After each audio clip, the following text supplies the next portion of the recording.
নমস্কাৰ, মোৰ নাম শ্ৰী ভাৰ্গৱজ্যোতি নাথ। এইবাৰ মই কৃষ্ণকান্ত চহৰীয়া আৰু ৰামচন্দ্ৰ নাথ সোঁৱৰণী বঁটা পাবলৈ সক্ষম হৈছোঁ।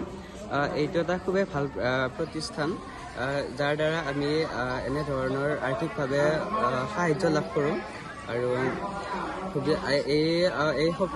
এই সাফল্য মই লাভ কৰাত আমাৰ ছাৰ বাইদেউসকলে মোক বহুত অৰিহণা যোগাইছিলে।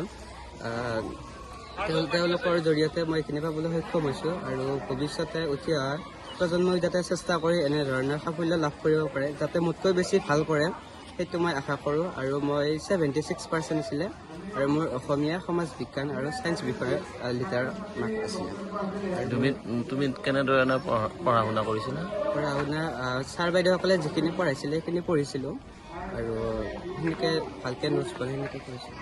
বৰদলগুৰি উচ্চ মাধ্যমিক বিদ্যালয়ৰ দুটি ন্যাস, শ্বহীদ ৰামচন্দ্ৰ নাথ সোঁৱৰণী ন্যাস আৰু স্বৰ্গীয় কৃষ্ণকান্ত চহৰীয়া সোঁৱৰণী ন্যাসৰ বঁটা প্ৰদান অনুষ্ঠানটি অনুষ্ঠিত কৰা হৈছে। এই বঁটাটি ৰামচন্দ্ৰ নাথ সোঁৱৰণী বঁটাটি 1990 চনৰ পৰা চলি আহিছে এই বিদ্যালয়ত।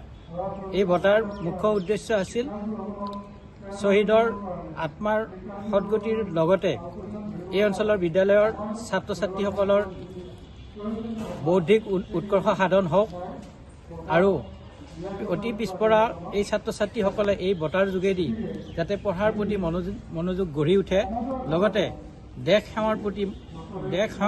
প্ৰেমৰ মনোভাৱ জাগি উঠে, তাৰ প্ৰতি লক্ষ্য ৰাখি এই ন্যাসটি গঠন কৰি দিছিল।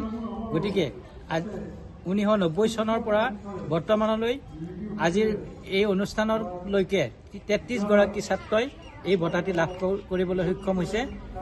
ইয়াৰ মাজতে স্বৰ্গীয় কৃষ্ণকান্ত চহৰীয়া দেৱৰ সুযোগ্য সন্তান ডক্টৰ প্ৰদীপ চন্দ্ৰ চহৰীয়া দেৱে এটি ন্যাস এই অঞ্চলৰ ছাত্ৰ ছাত্ৰীসকলৰ মাজত বিজ্ঞান আৰু গণিত বিষয়ত উৎকৰ্ষ সাধন কৰিবলৈ তেওঁ এটা ন্যাস গঠন কৰিবলৈ ইচ্ছা প্ৰকাশ কৰিছিল আৰু 2019 চনৰ পৰা এই ন্যাসৰ বঁটাটো আৰম্ভ কৰিছে।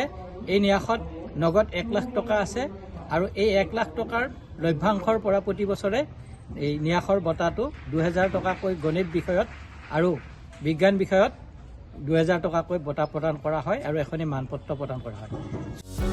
যিকোনো খবৰৰ বাবে যোগাযোগ কৰক আমাৰ এই নম্বৰত 9181 307 221।